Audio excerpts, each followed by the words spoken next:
everyone! So tonight I have a book review! I just finished Dark Legend by Kristin Feehan. And this book 8. Somebody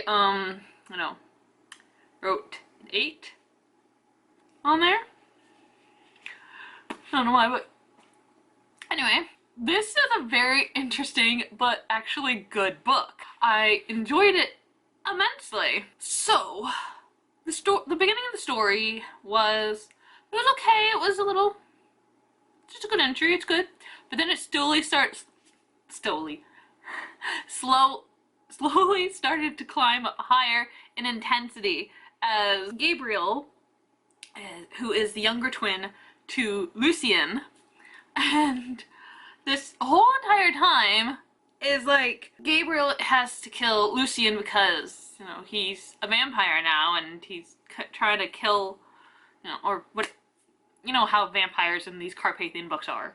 And, well, when Gabriel when Francesca finds Gabriel and, you know, they become life mates and, you know, they start developing feelings and they start having sex and she starts using her Carpathian powers again, because this is actually at the beginning.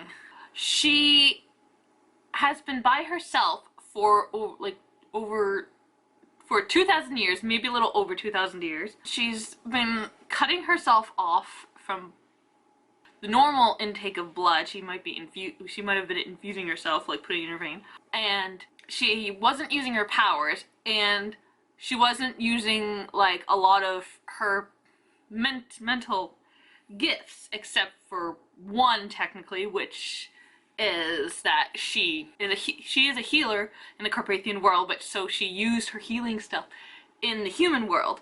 So she's been portraying herself as a human, and Gabriel comes along and basically takes her blood, because he's an ancient, he is a really long ancient, and basically converts her back into a Carpathian. Pure Carpathian. Because she already was a Carpathian, but she was passing herself off as a human, and literally, I don't know how you can do this, but she was mentally thinking like a human. I don't know how you can do that, but she was doing that, and I'm getting warm. So, the basic story of it is, you know, she's been hiding basically from the Carpathians and the vampires, because I'm playing as human. So, when Gabriel comes in, he ruins it all, and all the vampires are coming in. And Lucien is there, causing his own shit, but it's in the background because he's a vampire, and the only one who is allowed to kill him, destroy him, however you want to say it, is his brother Gabriel. So we've got that in the background, but we have, you know, vampires coming out of the woodwork and be like, I'm gonna get me this female, I'm going to become normal again, things are gonna be better, I'm no longer going to be, you know, sustained off of just, you know, blood and whatnot, which, you know, we know doesn't actually work. So that general part of the story, you know, is enjoyable. That's basically what all these books are pretty much about, is like, you know, this couple comes together, vampires come out of the woodwork and basically want to take the female. You know, it's always a good plot. But the fact that Gabriel has to go out and destroy Lucien is an interesting twist to the story, and that, you know, I mean, anyone who's read the Dark series by Kristin knows that all Carpathians basically go out and have to destroy vampires, which are their Carpathian brethren that just, you know, gave into the darkness. You know, that's normal. Carpathian males don't really bat an eye of like, oh, I have to kill him, like, I'm very sorry, you were my friend, or you were my brother, etc., or my cousin, whatever, but I have to kill you because you can't be in this world, you are an abomination, and the way you kill is putting us in the limelight and endangering us, so we have... Sorry, that was my alarm for my laundry, which I will do once this video is done. And I'm going to need to put new batteries in you because you got 13% battery. So anyway, the whole fact that Gabriel has to kill Lucien is a real good twist, but I already know, like, I've looked at the family tree and it's like, how does this work? Like, I already know some things that happened in the previous book. So stuff that happens in this book has an effect on, like, the next book, literally, in the series, and, like, the next, sort of sequentially the next books, but literally it's affecting the book 9, or, like, the next book in this series. How? I was like this the whole time. This reaction I'm showing you and the way my voice is talking was like, how can Lucien be a vampire when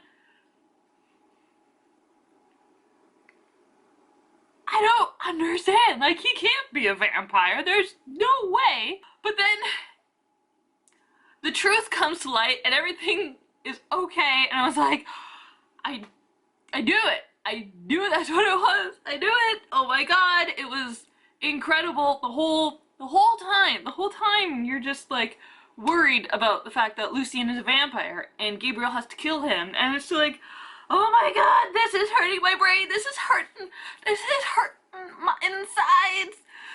I'm having too much of the feels and it's so scary, and I don't want Gabriel to kill Lucien because somehow, you know, I want him to be fixed because I don't know. But that plotline gets resolved and it's so good. And then we also add the plotline of, we get a new character which is now tied in with the entire series. And I know people on KristinFeehan.com and that whole site are like, oh my god, put these two must be together in, like, later books. This is her beginning. So we meet this character called Skylar, who we meet at about age 14 in this book, and she was brought to the hospital. She's been abused and battered by her father and these people associated with her father, who basically used her for sex, beat her, basically used her as currency to give her father drugs and whatnot. So we meet her, and I like the dynamic that she puts into Francesca's and Gabriel's lives. Skylar brings out Francesca's, like, motherly type of personality from her own personality already. It just brings it out, and it's just, it is horrible what this little girl had went through, and the fact that she is now with people who will love her and bring positivity to her. And yes, if I'm saying she is in the later books, she has some psychic abilities, which, you know, is nice, and it's a nice way to introduce her. Maybe not really nice because, you know, abuse and all that is not very nice, but it's good to know that, you know, she's not, like, randomly popped into a story, or, like, she's like a background character. In this book, she might be a background character in future books, but in this one, she is a, like, secondary character, much in the way that I think Lucien is a secondary character, because these books, you know, it's mainly about our male and female couple, so Francesca and Gabriel, but Skylar and Lucien are, like, heavily in there, whereas there are some background, like, characters there just to help fill it out. So all in all, this story was really great, and the plots in this story are really great, and how everything really gets resolved is amazing. Mainly that is the Lucien plot, like, that gets resolved, and it's so great.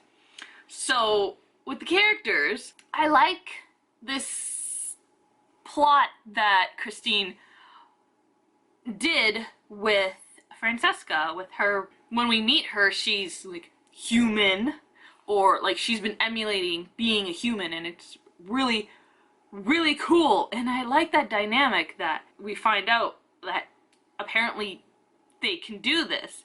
And she was out in the sun, the noon sun. She was out at high noon, which blows my mind because I didn't think they could do this, but she figured out a way. She didn't really go into full detail. It's just that I think, like, basically she said, as I said at the beginning, she stopped using a lot of her powers except for like healing and such like that because she's heavily into the medical community in this book. I think she stopped sleeping in the soil. She stopped doing a lot of Carpathian things. I really liked her personality. I don't know.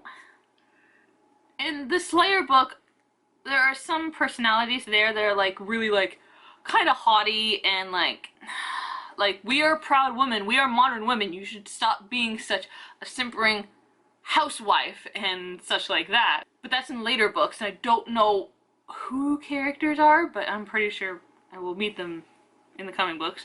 But I like Francesca's personality. She's like very caring. And she's sarcastic to Gabriel, and she won't put up with his shit. I will say shit, excuse me, because he is over 2,000 years old. He is an ancient. She won't put up with his shit, which is good. And that's about all I liked about her. With Gabriel, I actually don't really have a problem with him either. Even though he is an ancient, I was really thinking like, he's gonna be an arrogant bastard, he's gonna be very dominant and overprotective. But I was pleasantly surprised that he wasn't. He is, and as I said, he's an ancient. Right in the beginning, we know he's an ancient. He's over 2,000 years old, probably like maybe closer to 300 or something like that. And when he meets Francesca, he like after he's taken her blood, because like she knew he was she knew he was a Carpathian, and she's like, I can't stop it now. Here, take my blood freely. Just after he finds out about her history, basically when he drinks her blood, he feels such remorse and sorry again, and such guilt over basically the stuff that happened in the past. Like, he couldn't claim her back then, and like she was really hurt by him, and he just a lot of stuff. And then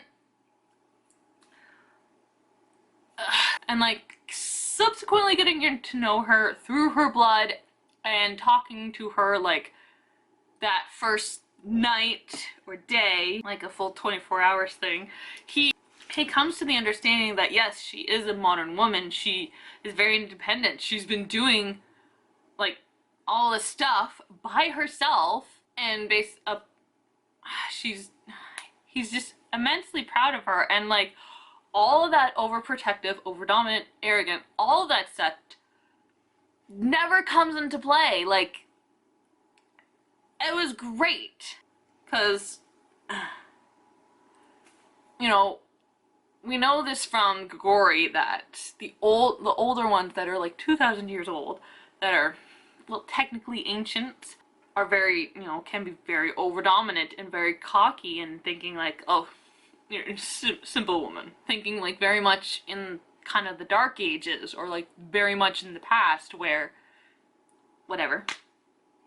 But there's never really a time where he gets bad. He gets like, he may be silly about it and kind of teases her and teases her being overprotective, overdominant, arrogant, and all that such, but it's never like demanding. Like, the only time he is really demanding is like when there is like, he is fighting off a vampire, especially like there's a scene where he comes up against 3 vampires, and it's like, I need to focus on this. I need you to go home. You have to go home so I know you're safe. And it makes sense, okay? It makes sense. Because, like, she's never been in a fight, so unless she's, you know, knows how to defend herself, she's fought, much like Ivory in Dark Slayer. I don't expect her to fight back on him, or like try to put her into like the situation. She because of her independent and very confident, courageous personality that Francesca is, she has said, I want to be there to help you. I want to let me lend you my strength. He's like, I love you for that, but I need you to please go home, please. Even though he's not my favorite, Rosman is still my favorite. He's still... Gabriel is another one of those very close, like, second, maybe third, because I think I actually have someone who's, like, better. I don't know, but I know one of the previous ones was, like, beautiful. I loved him, like, Julian. Yes. Because, like, both of them were ancient, and who is it? I can't remember his life mate. I'm very sorry, but it's Julian and his life mate. I very much enjoyed him, and he redeemed the Savage line.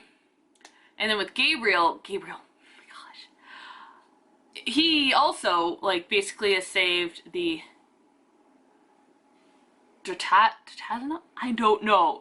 But he saved that line of family. Julian's life mate is sister to Gabriel, Lucien, and Grigori. There we go, I just said his name. So, like, the women usually are always going to redeem a Carpathian line. But it's the males who can ruin it, like Grigori does. But Gabriel has redeemed that family line, which I'm so happy about. Like, I never even thought about that. It's just like, I loved him. And he's great. And yeah, I just enjoyed it. I would recommend it. And just, it's good. It's very good. I don't have any problems with it, which is surprising. Like, there are obviously some parts where I don't like this character, Bryce. Like, he's kind of made to have, like, he kind of turns icky, but you also feel, like, a little sad for him because he is a human and he's kind of subconsciously being brought into this world partially, because I think he's taken back out of it. And just, he's a pawn and you just kind of feel sad for him. But, yeah. So, yeah. I don't have any problems with it. I liked it. I very much enjoy it and would recommend that you read it. So I am happy to finish this and I get to put this away. Yes. And I can't wait to read the next book, which is Dark Guardian. I kind of already know it, and I'm not going to say who, because I already know who our next male is. And it's a Carpathian male, because I don't, as far as I know, there are no human male psychics in any of these characters. As far as I know, I haven't read a good section between this and Dark Destiny, which has a human, or is it a Carpathian? I don't know. But both of them, no, the male is a Carpathian, so I don't know about him between this one and Dark Destiny. So I recommend this. Please read it. It's very good. And so, my next book, I did put on hold, and it was London's Perfect Scoundrel.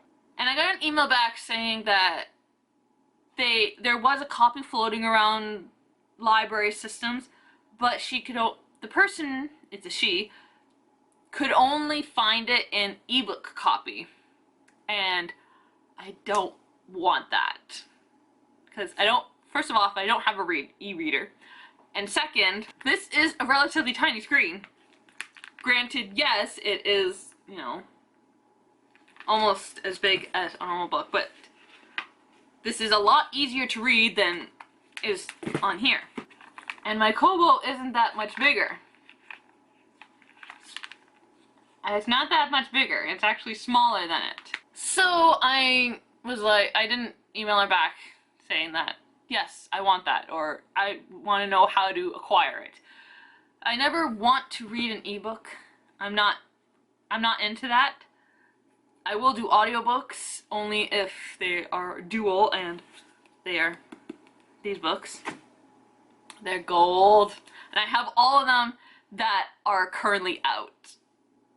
So, I have to press on to my book, which is the last in the Lessons in Love series, which is only a 3-book series. So this is my next book, England's Perfect Hero by Susan Enoch. Anyway, yeah, this is the book. And it does say London's Perfect Hero, so I got the title right. So, I gotta read this. There's not much back here. Lucinda has set her sights on a convenient, uncomplicated marriage, but her lessons in love are attracting the wrong hero. So we don't have a synopsis like this, or like with the first book in the series. But it's here. Okay. Lucinda is the last of 3 friends who agreed to turn the tables on London's most incorrigible ranks, but love is the furthest.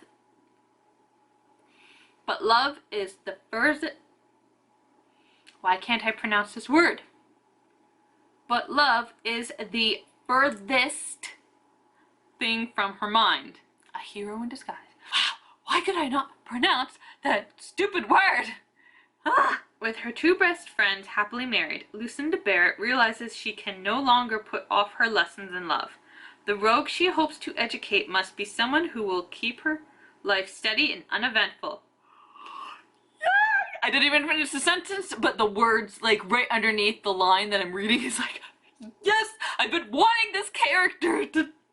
I was hoping it wasn't in book 2, I was hoping it's this book, it's like, it's perfect, I love it. Okay, look, I'm gonna finish the sentence now. And that someone is definitely not Robert Carraway.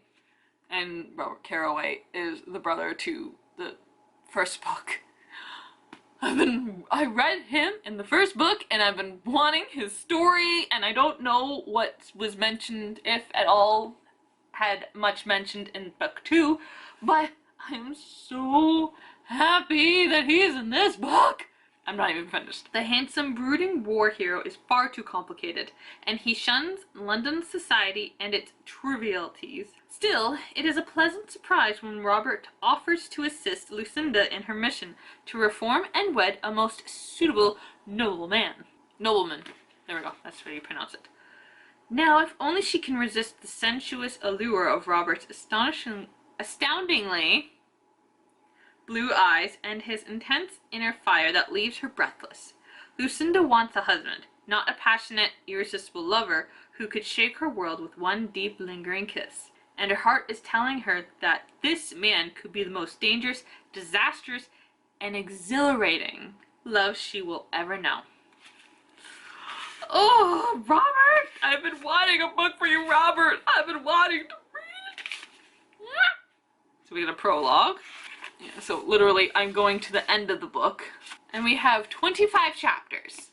So yes, this is my next book. And I'm now thoroughly excited.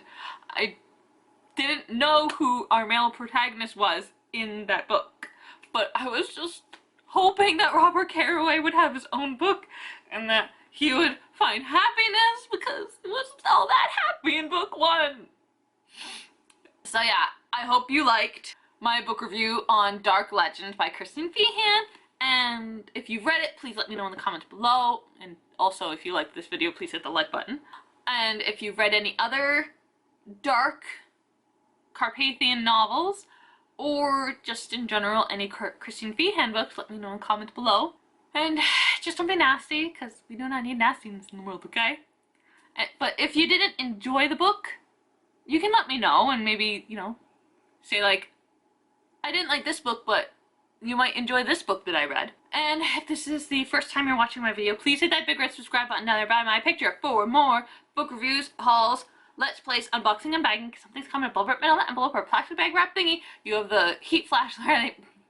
You're getting hot. Vlogmas, random vlogs, and random videos. I have no idea what to categorize. Alright, you're getting really, really hot. So I'm gonna get going. And again, I hope you enjoyed this video. I will see you in my next one. Bye, everyone.